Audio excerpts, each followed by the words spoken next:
CBS News, this is Paul Lockwood.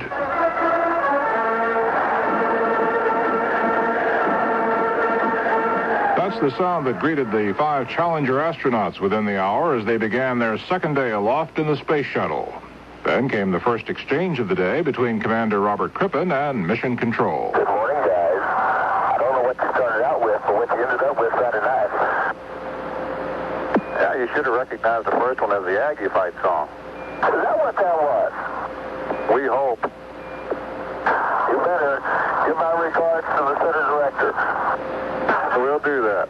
How's everything down there this morning? Everything's fine down here, Crip. How's it up there? Same on board.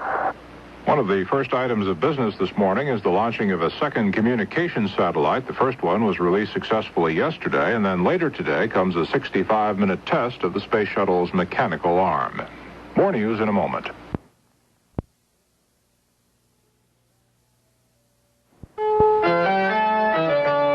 CBS News, I'm Frank Gordon. A Texas football song were piped up to the Space Shuttle Challenger from Mission Control this morning, but Sally Ride and her 4 male astronaut companions didn't need the wake-up call. They'd been up for half an hour preparing for another day of work in orbit.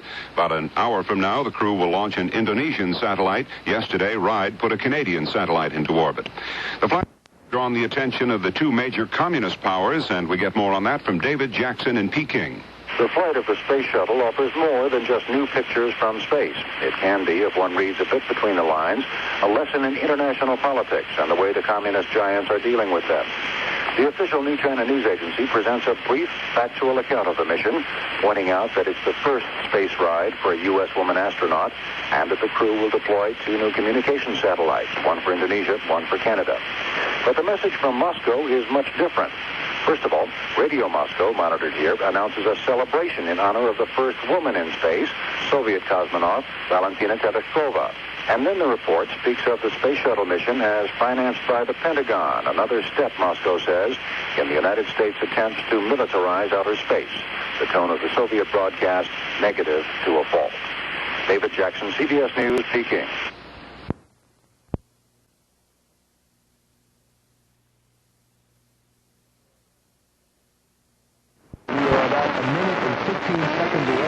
From the scheduled deploy of the 9-foot-long, 7-foot-wide satellite, the second-generation satellite of communication for the Indonesian islands.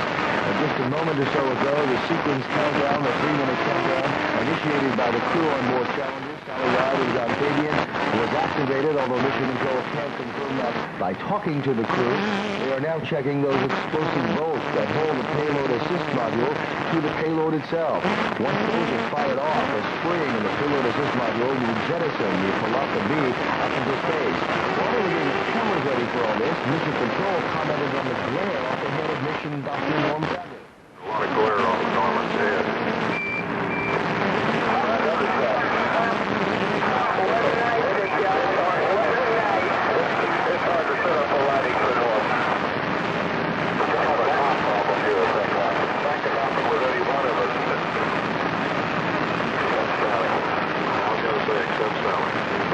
Another indication of the fun the crew is having up there, watching the TV monitors a while ago, we were noticing that Sally Ride seems to really be enjoying her first ride in space, smiling an awful lot. Let's go to Mission Control. Reached the point where the satellite should be leaving the cargo bay of the Challenger, just as the spacecraft is crossing the equator.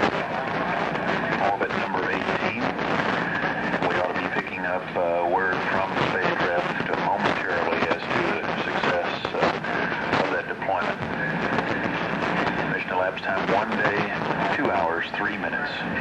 Of course, right now we are not in the signal with the Space Shuttle Challenger. They are now approaching the Ascension Island. In about 30 seconds or so, we will be able to hear whether or not the payload got off all right. From the last saw a picture upstairs of Challenger, the payload was spinning up inside. A few moments after the payload was deployed. Let's go to Mission Control. Waiting for word from the crew. Okay, we've got the sound and we have a good deploy, and the sun shield's closing now. We'll be with you in a minute. That's great, Sally. Well, there you heard it, another delivery for the Space Shuttle Challenger. The Indonesian folks awfully happy about that. Another satellite on its way into orbit around the Earth. Live at the Johnson Space Center, Wayne Dolcefino, KTRH News. If you look at the skies during the next few days, you'll be able to see Challenger. NASA says the shuttle will be visible from the ground today through the 23rd here in Houston. 6 other Texas cities will get a glimpse of the shuttle on other dates as well. You'll have to look upward just before dawn or just after dusk to be able to see Challenger. The spacecraft will appear as a fast-moving speck of light and will range in brightness from that of a brilliant star to a tiny point of light.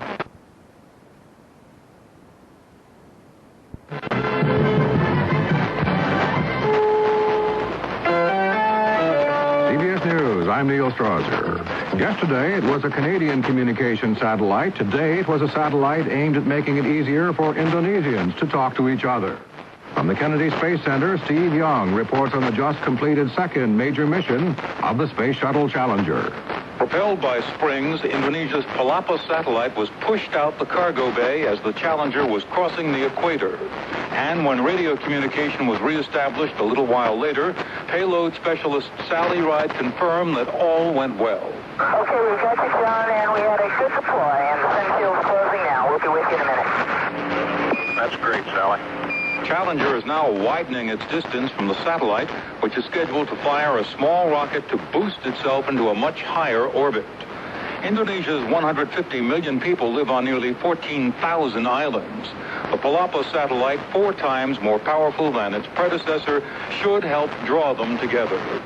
Later today, some experiments will be turned on, and there'll be a brief checkout of Shuttle's long maneuvering arm. Steve Young, CBS News, Kennedy Space Center. The U.S. Army is planning the 13th test launching of the medium-range Pershing 2 missile today. The missile is to be fired from the McGregor Range near El Paso, Texas, at a point on the White Sands Missile Range in New Mexico to test accuracy. And the sun shield's closing now. We'll be with you in a minute. They're welcoming a new age in communications in Indonesia today. The satellite Palapa B, now on its way into space. Its rockets preparing to fire for about 85 seconds, sending it first into an egg-shaped orbit, later today into a circular orbit where it will remain for the next 7 years. The orbiter fired its orbital maneuvering engines a few moments ago, taking it away from the satellite at about 10 feet per second. So another delivery completed, but there's still a crucial test ahead. We'll find out tomorrow if Challenger makes pickups as well as it delivers. The German payload SPAS-1 will be dropped into space and then picked up with the big Canadian arm. Of course, we'll cover that exercise live as well. Live at the Johnson Space Center, Wayne Dolcefino, KTRH News.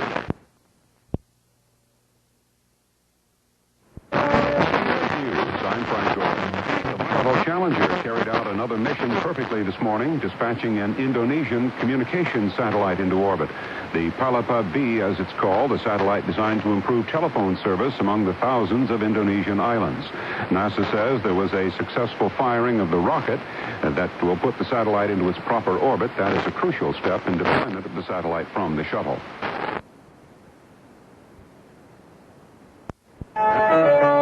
CBS News, I'm Frank Gorin. Orbit for the Space Shuttle Challenger and its 5-member crew.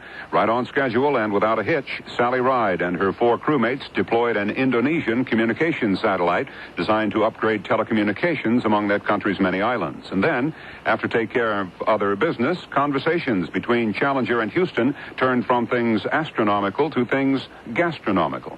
How's lunch? We're just about to get some. How about you, TJ? What's the moker having today? Lots of yogurt and crackers. No burritos? No, I guess I got up too early this morning for burritos. Messages from Earth to orbit on day 2 of the Challenger mission. We wish you a very happy Father's Day.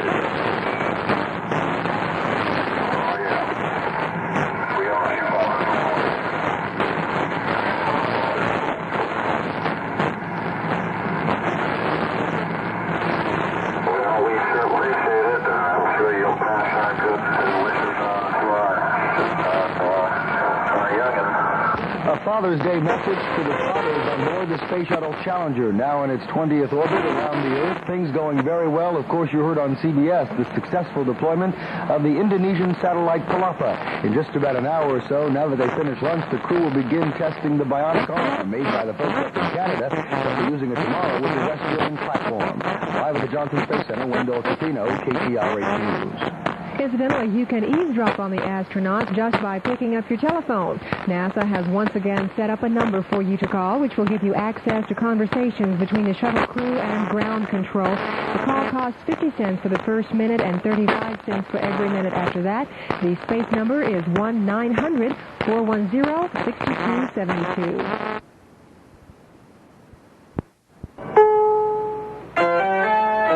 CBS News, I'm George Herman. Well, the Space Shuttle Challenger successfully launched their second commercial satellite today. From here on, they'll practice for future missions and run experiments. Things aren't going so well for Americans on the surface. Torrential rains hit the Plain States and floods swept through central Kansas. Tomorrow morning, federal officials will be releasing water. Space Shuttle are sleeping now and are scheduled to be for another 3 hours or so. Today, the astronauts successfully launched the second of 2 communication satellites, and they also checked out the shuttle's mechanical arm and an experimental satellite that's to be launched and retrieved with that arm on Wednesday.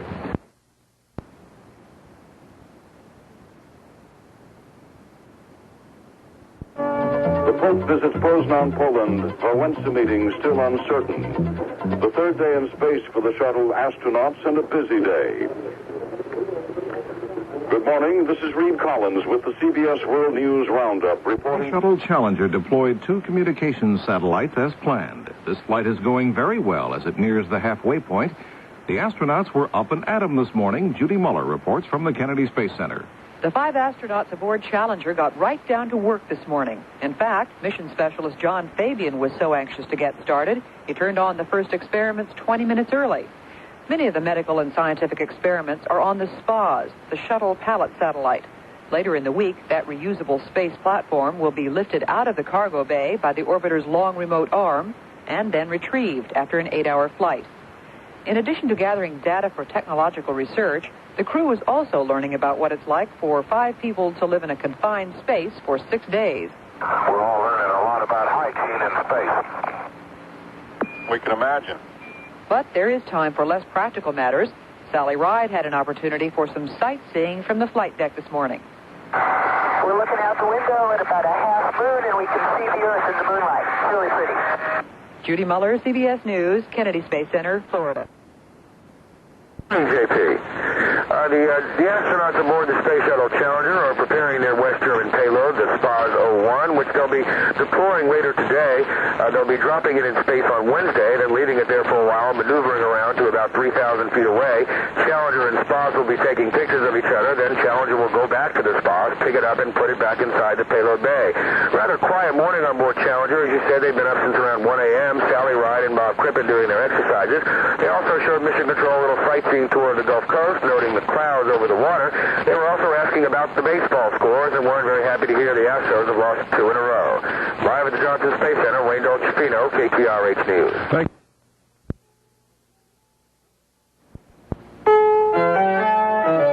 CBS News, I'm Frank Gorin. For Sally Ride and the 4 other Challenger astronauts, more smooth sailing and some Monday morning scientific chores. Judy Muller reports on day 3 of the shuttle mission from Cape Canaveral. The Challenger today resembles a huge laboratory in space with more than a dozen experiments going at once. Many of those experiments are on the Shuttle Pallet Satellite, or SPAS. Earlier this morning, mission specialist John Fabian announced that he had activated the SPAS in the cargo bay and reported, "It looks like the champ we know it is." Later this week, that huge platform will be placed outside the orbiter for a while, and since it's equipped with cameras, there will be a chance for first-time ever photos of the entire shuttle against the backdrop of Earth. Today, however, the crew is concentrating on experiments that look at the effect of weightlessness in manufacturing pharmaceuticals and metals. The tests include separation of various materials with electrical current, melting of certain metals, and soldering in zero gravity. Vital information for future construction in space. Judy Muller, CBS News at the Kennedy Space Center in Florida. 7 o'clock. CBS CBS News, I'm Richard C. Huttle. Challenger spends today in a different mode. After launching 2 communication satellites, the 5 astronauts are busy with inside work, monitoring the tests and experiments that are another major part of their mission. Correspondent Judy Muller reports from Kennedy Space Center that they all are operating extremely well.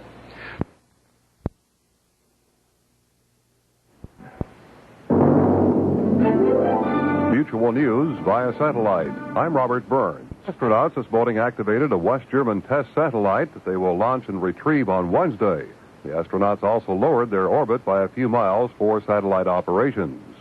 At the center in Florida this morning, Flight Director Tommy Holliday told reporters the Challenger continues to perform exceptionally well. As far as the productivity, I think it's equal to the ones that the last 2 or 3 that we've had. It appears to me that as far as the failures are concerned, that they continue to decrease and we have a cleaner and cleaner spacecraft, but that remains to be seen. Space Shuttle Flight Director Tom Holloway. Experiments on board the West German payload SPAs. Everything continues to go well on Challenger, and most of the attention is still focused on America's first female astronaut in space, who appears to be having a great time.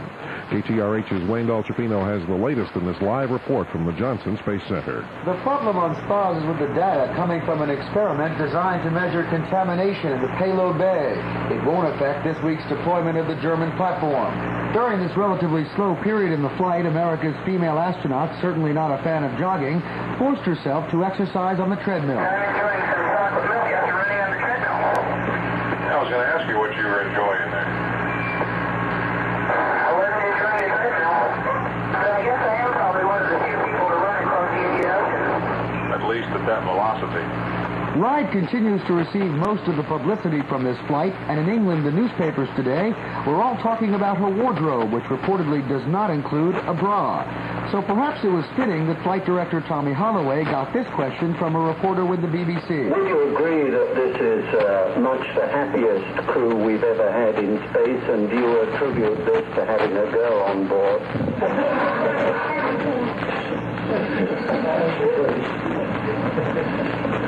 Well, this crew certainly appears to be happy. I wouldn't speculate on why they're happy. Wayne Daltrafino, KTRH News, live at the Johnson Space Center. CBS News, I'm Mitchell Krause. Challenger is malfunctioning, and NASA officials say that could interfere with some of the shuttle's experiments and possibly affect the Challenger during its return to Earth. Live from the Johnson Space Center, KTRH's Doug Miller has this report. The cooling system is called a flash evaporator. NASA says it's supposed to cool off the shuttle's payload bay, including those experiments left on the one remaining satellite back there. But it's not working, so the delicate experiments could be in trouble. A few minutes ago, Mission Control told the crew that the satellite, called the SPAs, is heating up. We're seeing the temp going up on the SPAs data system, the DHS. We're going to raise the TAMU limit on it a little bit. If you get an alarm tonight, however, we want you to go ahead and shut down the SPAs. That same cooling system is used during re-entry, so tonight NASA will no doubt troubleshoot the problem here on the ground, trying to figure out why that crucial cooling system is not working. Live at the Johnson Space Center, Doug Miller, KTRH News. This is KLBJ, Austin. This is The World Tonight. Good evening. I'm Douglas Edwards, CBS News. Current Space Shuttle flight, the 5 astronauts devoted their time to the various scientific experiments on board. There were some hitches. Steve Young has details. The shuttle astronauts today tried to do basic science, but were bogged down by a quirky warning system.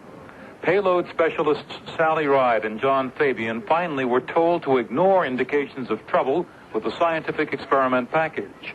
Communication with the crew posed a problem as Challenger passed over the Pacific. Challenger, Houston with you at Guam for about 1 minute. Roger, how do you reach the CDR? Reach okay, except you sound like you're in a well. Well, a little bit higher up than that. The astronauts have been going to sleep earlier each day of the flight. We'd like to thank you for a great day today. We'll be handing over to the planning team to watch over you tonight, and have a good night's rest. Tomorrow, more scientific experiments conducted inside the Challenger's cargo bay. Steve Young, CBS News, Kennedy Space Center, Florida. Mutual News via satellite. I'm Mike McCleskey. Up and had breakfast in the last hour, preparing for the workday Tuesday. Monday saw a few technical problems crop up, but they were all solved totally by sleep time, according to Mission Control.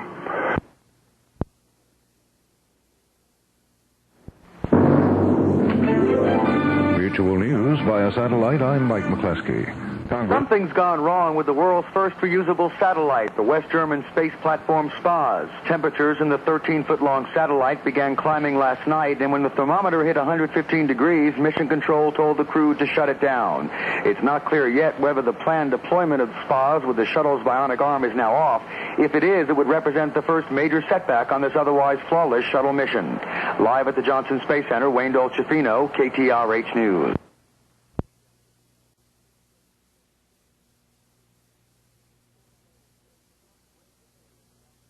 Fourth day in space started with good news about the Indonesian satellite Palapa B. They had a good Palapa burn, and the Palapa is now all set on orbit.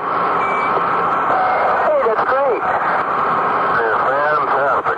But then Murphy's Law took over, and everything that could go wrong started to. Temperatures in the $13 million West German platform SPA started rising past 115 degrees. And after shutting down some of the experiments, Mission Control shut the whole unit down.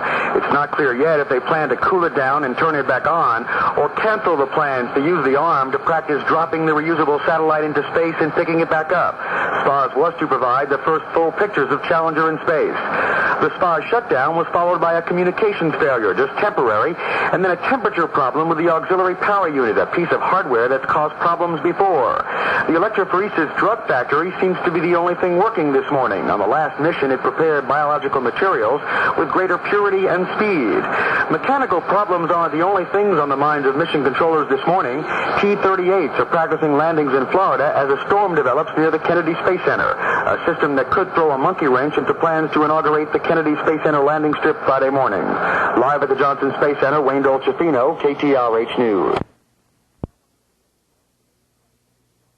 The problem with the West German space platform SPAS is only temporary. KTRH's Wayne Dolcefino has his live report on the numerous problems the Challenger's crew is facing on their fourth day in space.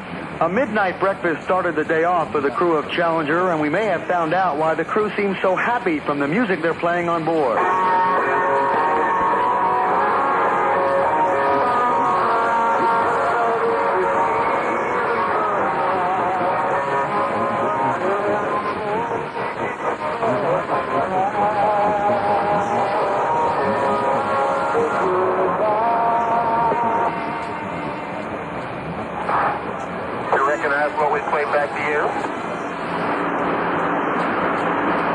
Roger that. We think it's Tequila Sunrise. You know, well, we're such a happy crew. Breakfast may have been the high point of the morning. Temperature increases overnight in the $13 million satellite SPAS, forced the crew to shut it down temporarily. NASA's hoping to cool it down and try again. There's also been on and off communications problems and a temperature increase in one of 3 auxiliary power units. Weather's the other question mark this morning. The storm over Florida, the Air Force is looking at it, watching to see if it will affect Friday's scheduled landing. Live at the Johnson Space Center, Wayne Dolcefino, KTRH News.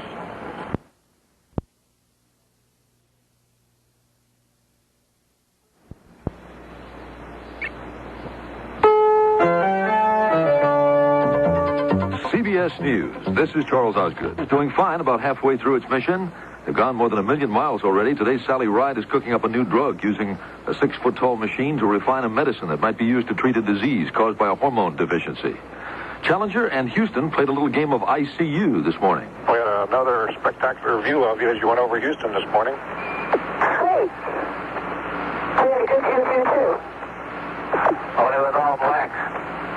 That's why we could see you real well. You were in the sunlight and we weren't. Roger that. Aboard Challenger during a midnight breakfast, and shuttle pilot Rick Hawk is hinting that song is a clue to the crew's continued jovial mood. KTRH's Wayne Dolcefino is at the Johnson Space Center for a live report.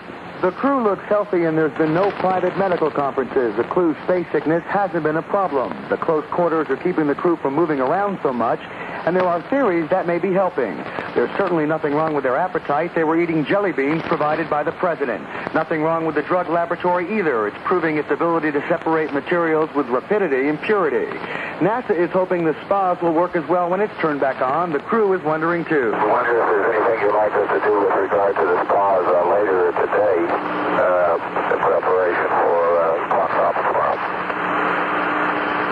That's all still under investigation, John. We'll get back to you as soon as we come up with something. The spas were shut down early this morning because of high temperatures, but it's thought the problem may just be temporary. Wayne Dolcefino, KTRH News, live at the Johnson Space Center.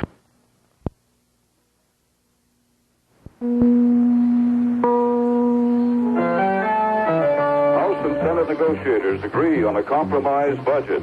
The Pope rouses his audience in Poland again, and the government complains.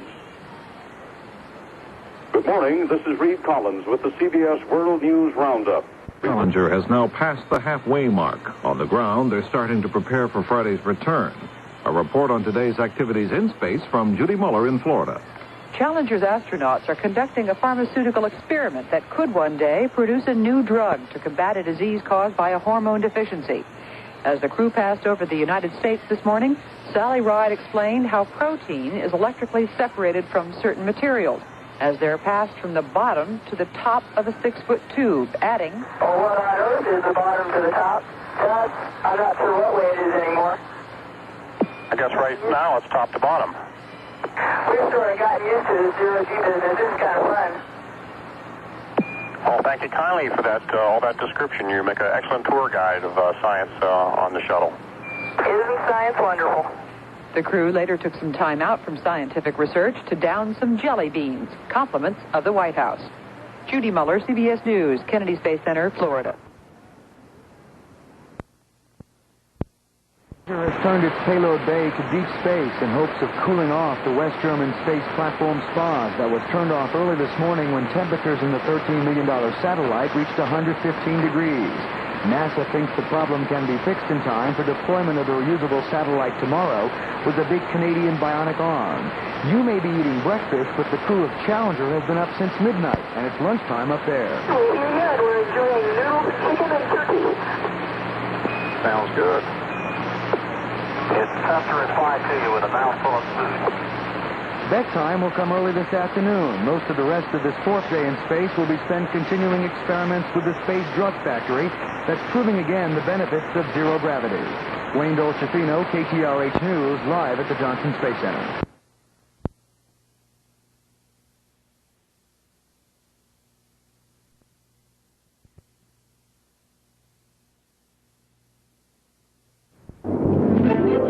Mutual News via satellite.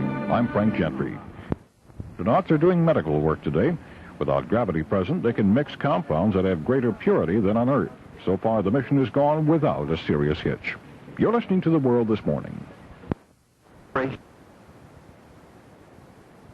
Space Shuttle Challenger. KTRH's Wayne Dolcefino reports live from the Johnson Space Center. The wake-up call this morning came at midnight with pilot Rick Hawk sending down a tune that he claims explains the crew's happy mood.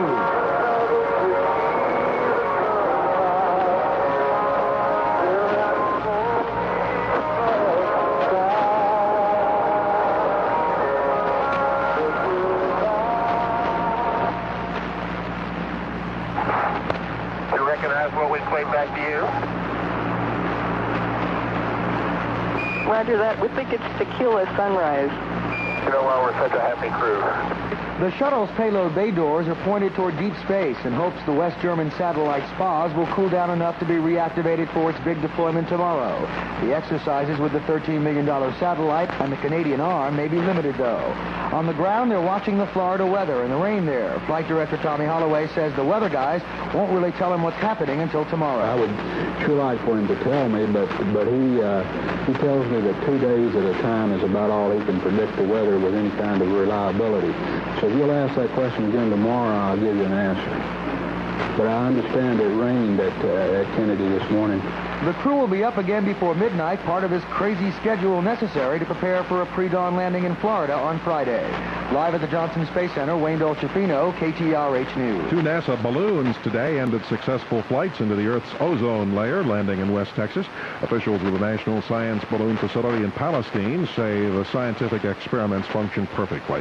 The high-altitude balloons were launched yesterday to test chemical composition of the ozone layer, which protects the Earth from harmful rays of the sun. It's 4 o'clock. CBS News, I'm Douglas Edwards. First female astronaut has hundreds of letters waiting for her from her fans around the world. Now this. Satellite stunt will go on. That decision comes from NASA this afternoon, despite a satellite snafu that threatened what promises to be the most spectacular event in the flight of the Challenger. KTRH's Doug Miller has more in this live report from the Johnson Space Center. Nestled snug in the Challenger's cargo bay is a satellite that has been overheating. They turned the cargo bay away from the sun for about 2.5 hours today just to cool off that hot bird.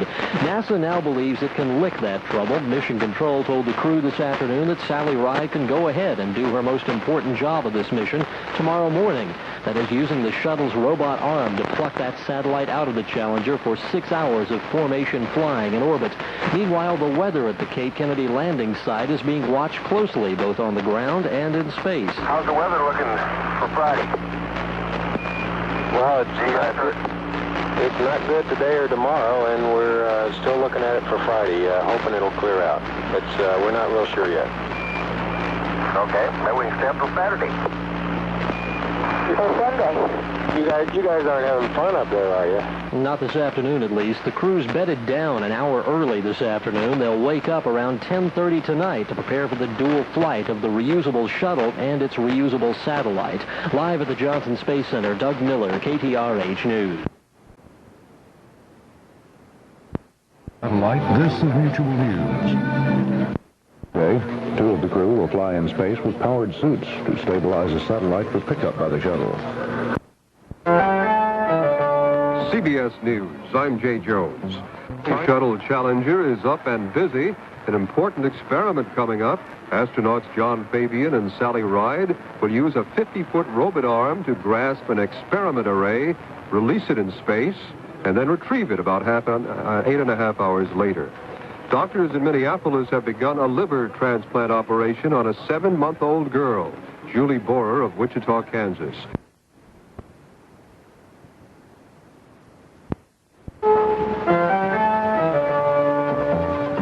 CBS News, this is Paul Lockwood.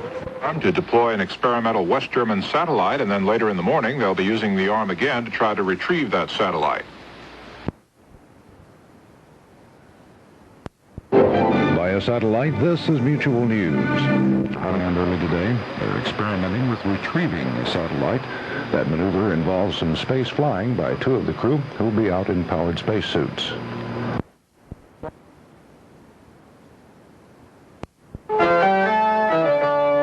CBS News, I'm Jay Jones. Is conducting an important test of the Space Shuttle's capability. The astronauts will use a 50-foot mechanical arm to pick up a test satellite from the cargo bay, release it in space, and then 8.5 hours later, grab the satellite and put it back.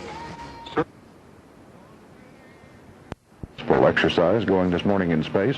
They launched a satellite from the cargo bay and maneuvered the shuttle away from it. They'll retrieve the satellite with the robot arm aboard Challenger.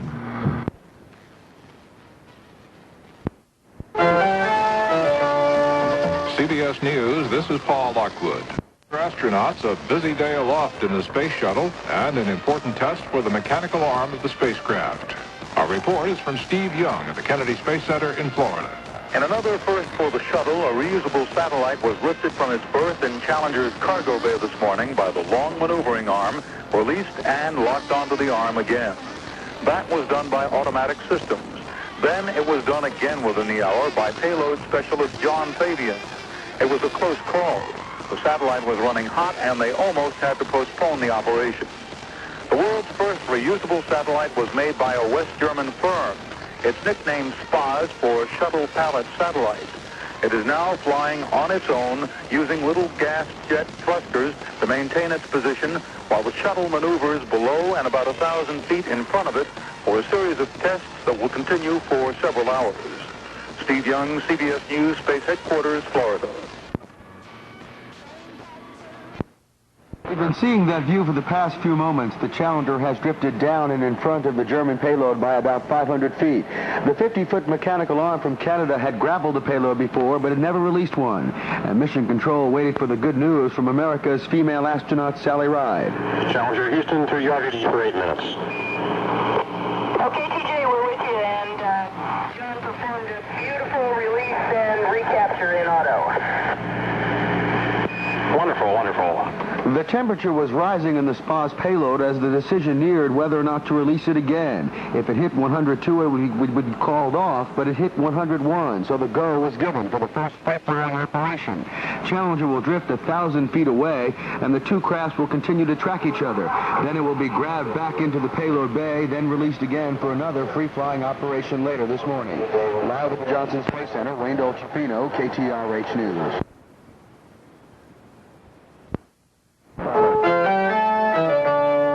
CBS News, this is Doug Poling. A shuttle Challenger performed a history-making space demonstration this morning. They used a mechanical arm to grab a West German test satellite floating free in space. The maneuver was done in order to show that the shuttle can retrieve satellites from orbit for repair and reuse. It was an historic moment for the Space Shuttle as the big bionic arm released its first satellite, the West German space platform SPAS. But the decision to let SPAS flee 1,000 feet away from Challenger was a close one. The temperature in the $13 million satellite was 1 degree below the allowable limit.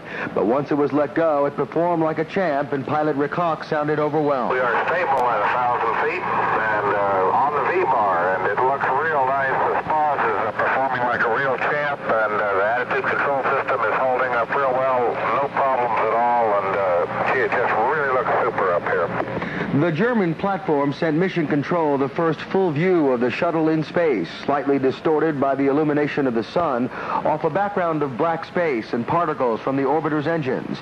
The operation with SPAS will last 7 hours, and then it's bedtime. Tomorrow is pack-up day for Friday's scheduled landing. Live at the Johnson Space Center, Wayne Dolcifino, KTRH News. Overwhelming. The only description imaginable as the West German space platform SPAS showed Mission Control a full view of Challenger. The white orbiter with the blue Earth in the background, the white clouds that look like mountains in the deep black space. The platform was 1,000 feet away from the shuttle after its historic deployment by the big bionic arm. And you could hear the thrill of it all in the voice of shuttle pilot Rick Hawk. It just really looks super up here. Thank you, sir. We sure do want to pass on our best wishes to those folks from MBB who built this spacecraft. It's a real beauty. We'll do that. So the one we're flying in is a real beauty, too. The rover is really handling like a champ, as John Young would say. Challenger will maneuver up 700 feet to recapture the $13 million satellite, then release it again for what should be another spectacular show. The only continuing concern, the temperature on SPAS, now up to 105 degrees. Live at the Johnson Space Center, Wayne Dolcifino, KTRH News.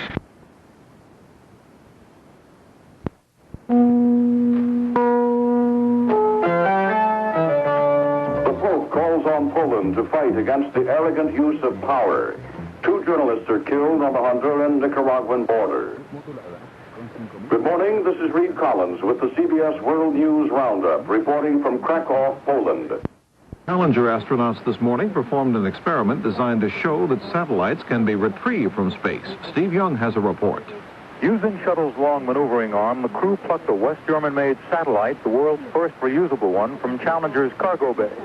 The device, known as SPAS for Shuttle Pallet Satellite, is now flying in formation with the orbiter. Among those tracking it visually and on radar, payload specialist John Fabian. We are stable at 1,000 feet and on the V-bar, and it looks real nice. The SPAS is performing like a real champ, and the attitude control system is holding up real well. No problems at all, and gee, it just really looks super up here. A striking picture was relayed to Mission Control from the satellite, showing Shuttle, the Earth below, and the blackness of space. Dense gray clouds still shroud the Kennedy Space Center this morning. The Air Force says there will be thunder showers in the vicinity Friday. Whether Shuttle will be able to return and land here for the first time ever remains touch and go. Steve Young, CBS News, Space Headquarters, Florida. NASA's greatest shows ever continues, but the West German satellite SPAS is now being powered down for 2 hours while the crew of Challenger eats lunch. The $13 million satellite worked like a champ, though, as it flew 1,000 feet alongside Challenger, but temperatures inside the satellite have now increased past the point of safety, and NASA wants to cool it down. Challenger has now maneuvered itself back up to the payload, and the Canadian arm has latched on. We got the SPAS on the arm. Beautiful. Okay, we're getting ready to do the rotating SPAS capture. SPAS is scheduled to be released twice again, the second time traveling 300 feet away from Challenger as the satellite tests contamination coming from the payload bay and the orbital maneuvering engines. It's been quite a show. Live at the Johnson Space Center, Wayne Dolcefino, KTRH News. The West German satellite SPAS has been shut down. The temperature in the satellite, 108 degrees, a lot higher than it's supposed to be, and NASA will let it sit for 2 revolutions around the Earth trying to cool it down. That will give the Challenger crew a long lunch break after a spectacular show this morning. The SPAS was working just fine when the big Canadian arm hoisted it up into space and let go. Another big milestone for the shuttle, showing it can retrieve satellites too. And when it was all over, it was time for pats on the back all around. We appreciate all the help you guys gave us down there today, and for some of the people that helped train us, like Lozero and Hebe, even though they weren't training, they were just working procedures. We copy. SPAS brothers, too. Bill Powers and Ted Broder. Roger that. SPAS will be released again late in the morning, traveling 300 feet away from Challenger as its equipment measures radiation coming from the payload bay. Live at the Johnson Space Center, Wayne Dolcefino, KTRH News. There's a TV, man. Okay, I'm afraid we're not going to be cleared for TV here for a while. Oh, okay, sounds good. Hey, well, yeah, I mean, we may be able to give you some here shortly. Copy. So we're not sure whether we're going to get some TV or not. They're pretty busy up there. Challenger Houston would like you to ignore the mass spec message.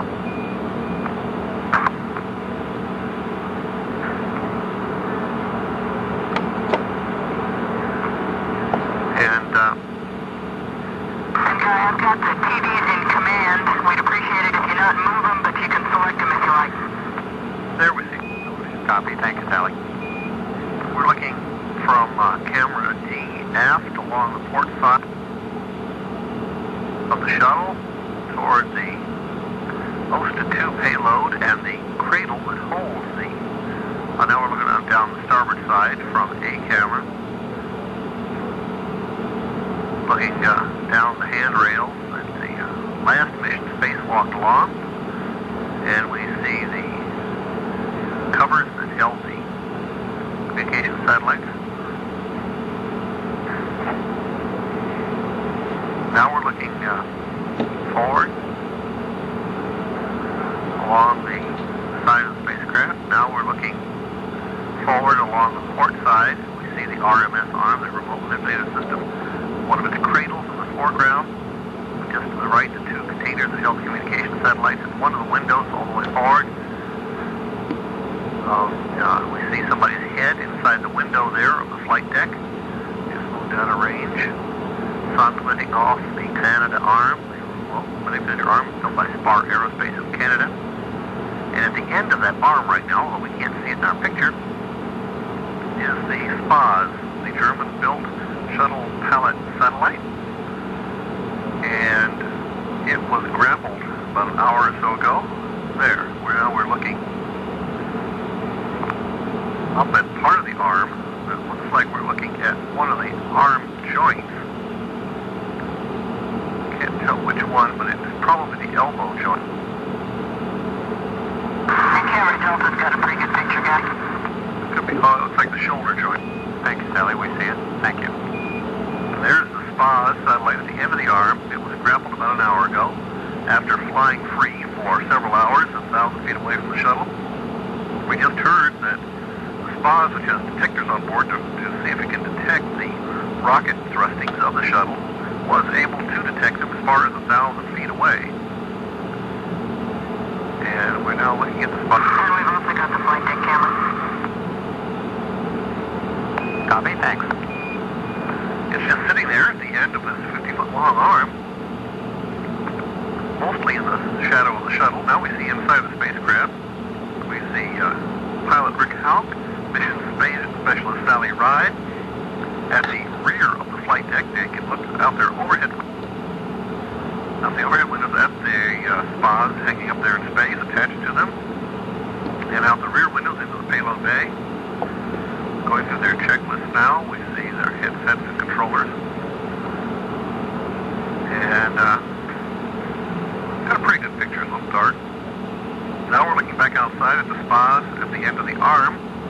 They're going to be releasing that SPAs in an hour or so. And floating around it, letting it detect their rocket firings and see what contamination is around the shuttle. Storms along the Florida coast are getting worse, not better, and the flight director, Tommy Holloway, says he's not optimistic for a Friday morning landing at the Kennedy Space Center. A mini convoy in California can support a landing at Edwards Air Force Base. Holloway says there's no decision yet whether to do that or stay up in space, even until Sunday morning, until the Florida weather breaks. Well, that's been debated very vigorously by the management this very moment, and they'll no doubt debate it until tomorrow, and I wouldn't want to preempt those guys. They think they're going to make that decision. In mission control, they're waiting for the temperature to cool down on SPAs before they release the West German payload into space again for more exercises with the Canadian arm.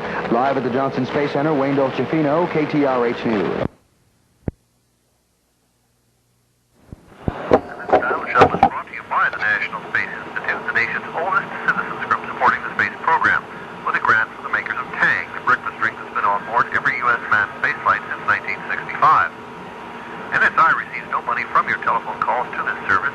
If you'd like to see Dial-a-Shuttle continue, please send your tax-deductible contributions to NSI, Suite 203W, 600 Maryland Avenue, Southwest, Washington, D.C., 20024. Thank you. And we're listening to the astronauts over the Botswana tracking station. They're over southern Africa right now. 2 minutes and 17 seconds before we lose their signal. Then we'll regain them a couple minutes later over the Indian Ocean tracking station. And then we'll lose them again for another 15-20 minutes. Things are working out fine. One component is the SPAS satellite overheating a bit. They turned it off for a while. It seems to be operating okay now. We don't have any TV, but they're recording TV, and we will next see some of that at approximately 11:32 Central Time. As it comes on, we'll describe it to you. Things are working very well. You're listening to Dial-a-Shuttle, another minute and 41 seconds.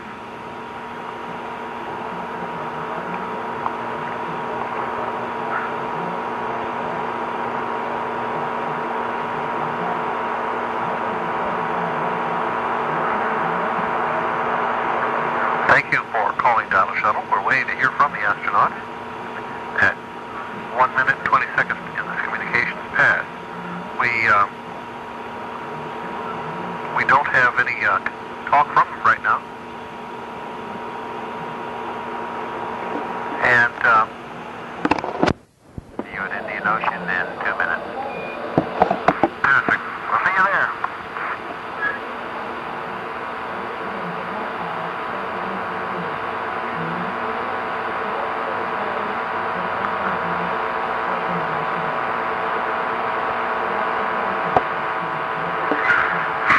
We are at 4 days, 4 hours, 21 minutes into the mission.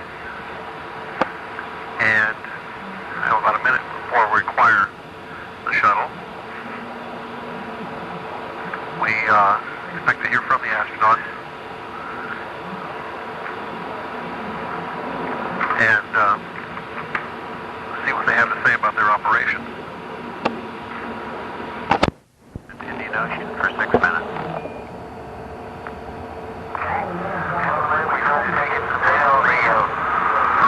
On the VTR for the vehicles that they were just about inside.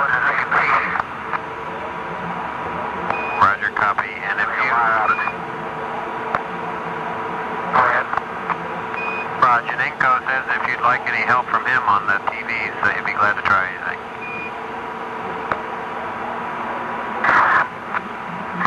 At this particular point in time, I don't think they're really helping us, but they did know about it for troubleshooting most likely. Roger, sounds good.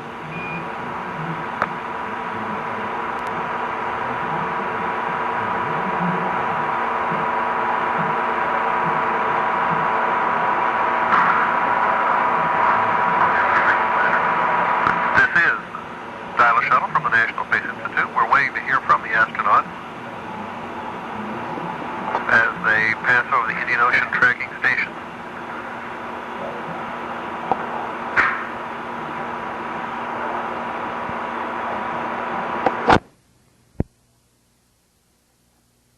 In Hawaii for 7.5 minutes, and we're set up. Another friendly okie dokie from outer space. Okay, we're about to start the VTR for you guys. Thanks, Sally. Some video playback coming down from Dr. Ride. Oh, some beautiful pictures. I'm sorry your TV probably does not have this on right now, but some... Okay, guy, what you're going to be seeing here is we've got the spas back over the path of the orbiter, and that's 100-foot data point. And you'll see, you won't be able to tell when we fired the jet, but after we fired the jet and the orbiter then fired its aft jets to re-level the orbiter in its attitude, it fired aft jets and it disturbed the spas. You'll see it rotate about its y-axis almost 90 degrees. I wish you could look out and see the Earth limb there, and hope the colors look good. Roger, that looks great. We all look okay. I'll give it a call. Let's see. I think it's moving now. Okay, you can see it's rotating about the y-axis. It's about 30 to 40 degrees out already, and we'll just see what it does. Okay, at your convenience, we'd like for you to repress the right ohms for us. Okay, we'll repress the right ohms.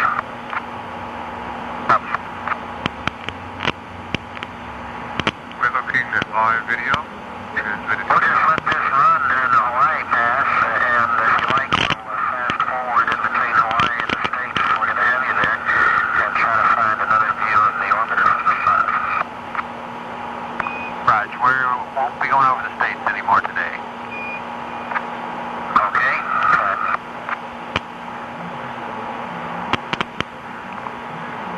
Looking at a beautiful picture taken from the shuttle of the SPAS, the shuttle Pallet satellite out in space, which was put there by the astronauts earlier today via the remote manipulator system.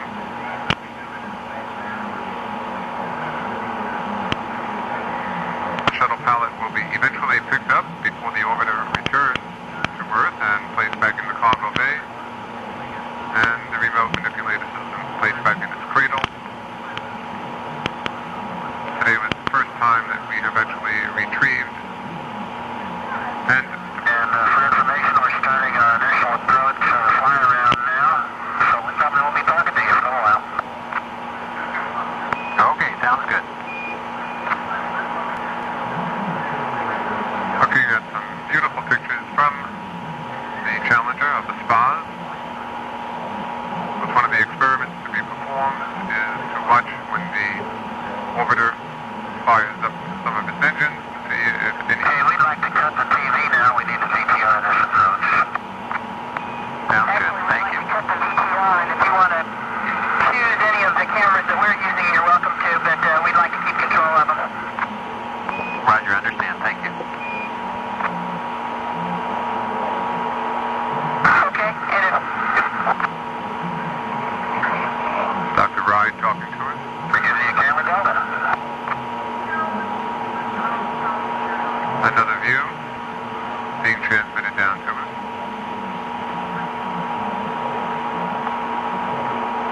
One of the important factors, of course, is while the shuttle Pallet is in space, is to measure the burn factor from the shuttle to see if any of the residue from the burn affects the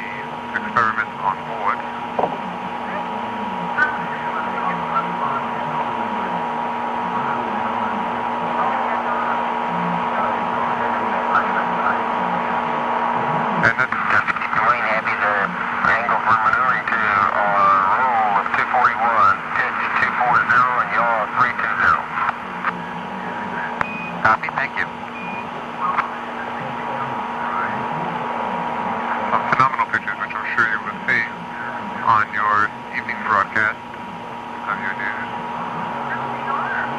We're looking at the arm right now also, which had just put the SPAS into its orbit. For information on the ground, we're 22 degrees out of our LPLH attitude now, pitching up and over the SPAS. You can tell that as the Earth's limb starts to disappear from the, or moves down and moves up in the TV. Roger, we see that. Thanks.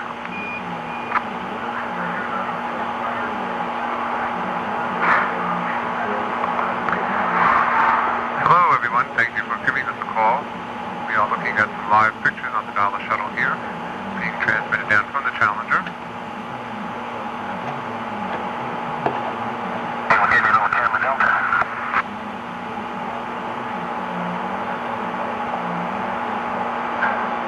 Challenger, we concur with your numbers.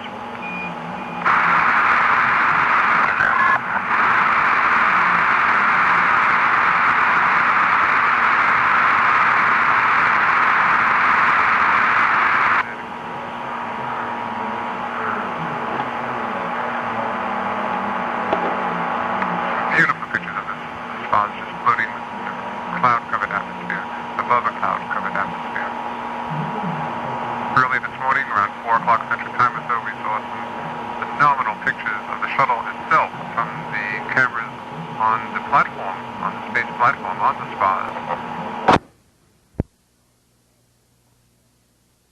Well, in this live update from the Johnson Space Center, reporter Dolcefino says the show being staged by the German platform known as SPAS is still underway. The crew of Challenger was providing the greatest show on Earth. The big bionic arm hoisting the 13-foot-long SPAS into space and letting it free fly 1,000 feet underneath Challenger. Cameras on board SPAS providing the first full view of the orbiter in orbit. And it looked like animation. They were oohing and ahhing in mission control with the stark white of the shuttle painted against the background of the blue Earth. Mission specialist John Fabian seemed overwhelmed with it all. We are stable at 1,000 feet and on the V-bar, and it looks real nice. The SPAS is performing like a real champ, and the attitude control system is holding up real well. No problems at all, and gee, it just really looks super up here. Thank you, sir. We sure do want to pass on our best wishes to those folks from MBB who built this spacecraft. It's a real beauty. But SPAS continued to overheat, and NASA decided to put the big show on hold for 2.5 hours this morning while it settled down and the crew decided to eat lunch. But now SPAS is outside again, rotating near the Challenger, reacting to plumes of invisible gas released by Challenger's thrusters. Live at the Johnson Space Center, Wayne Dolcefino, KTRH News. And the time at the tone, exactly 1 o'clock. CBS News, I'm Stephanie Shelton. The Space Shuttle Challenger spent most of their day using its robot arm to retrieve a free-floating satellite in space. This demonstrates the potential for the shuttle to rescue and repair crippled spacecrafts and send them back into orbit. The astronauts themselves may spend more time in orbit than they expected. NASA officials are not optimistic about weather forecasts for Friday's scheduled landing at the Kennedy Space Center. Launch and Landing Director Al O'Hara has told CBS News that if weather conditions in Florida don't improve, it's probable they will wait until Saturday so the Challenger can still land at Cape Canaveral. It's a part to 88 degrees at 4 o'clock in San Antonio. At the tone, WOAI news time exactly 4 o'clock.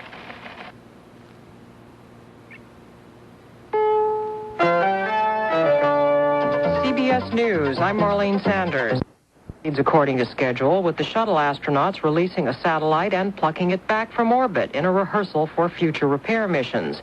The landing at Cape Canaveral Friday appears to be in doubt, with bad weather a possibility. President Reagan has canceled his plans to be there because of the uncertain forecast.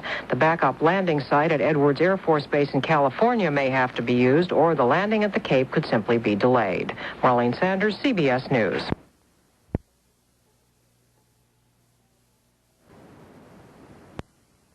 Kennedy's Friday morning forecast this evening is not looking good, but NASA is anxious to land the Challenger at the Cape because that would shave 10 days off the turnaround time necessary to outfit the shuttle before its next flight. So if that summer storm stays over Florida, there is a strong possibility the shuttle might be waved off for 1 or possibly 2 extra days in space. Steve Nesbitt in Mission Control announced this evening that technicians are now figuring out how they can power down shuttle systems to buy extra time in orbit. There are already 2 days of mission extension capability, and the object here is to see if they can't squeeze even the possibility for a third a full day to allow even an additional landing option day. Crews at Edwards Air Force Base are working on extra lighting just in case the Cape is completely rained out. And they're burning the midnight oil early this evening here at NASA, working out extra experiments for what may be an extra day in space. A decision is expected tomorrow morning. Live at the Johnson Space Center, Doug Miller, KTRH News.